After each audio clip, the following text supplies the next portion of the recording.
Hey everyone, ocean conservation and marine life expert Jaclyn Friedlander here, and today we are in Florida at Alexander Spring and we are going to go on a freshwater scuba dive. This is a first magnitude spring, which means that it puts out 64 million gallons of fresh water per day. Let's go exploring and see what we find. Look at those freshwater bubbles ahead of us. Let's swim closer and see where they're coming from. Bubbles in a spring come from an underground aquifer. Aquifer, a geological formation containing groundwater that supplies the water for wells and springs. This is a spring vent. The volume of the water flowing from a spring is dependent upon a variety of factors: the water pressure in the aquifer beneath it, the number of caves leading up to the spring vent, and the size of the vent itself. As you can see, the water here is flowing upwards very quickly. This water looks clean, but a water quality test would be necessary to see how clean it really is. The water in aquifers that eventually bubbles up like this into the springs can be contaminated by a number of human pollutants in groundwater, such as fertilizers or chemical pesticides.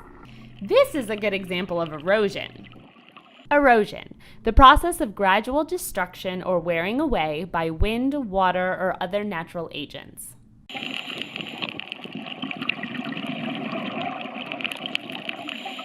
Look, a turtle. This turtle has a bunch of algae on his back.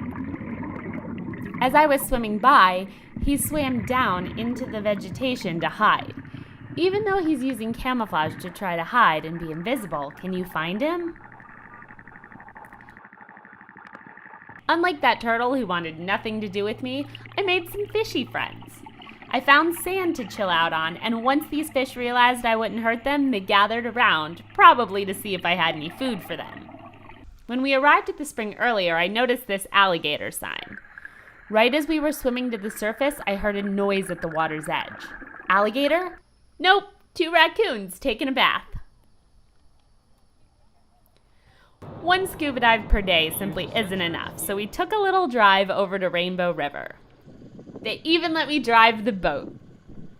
The main difference between the river and Alexander Springs, where we just came from, is that since the last dive site is more of a swimming hole, there were less animals hanging out. On this dive, I saw a bunch of freshwater fish. There were some hanging out right under the boat. Rainbow River is fed by Rainbow Springs, also a first magnitude spring, and I found some bubble spots where the water was coming up from the aquifer. If you have questions about freshwater springs or aquifers, leave them in the comments below.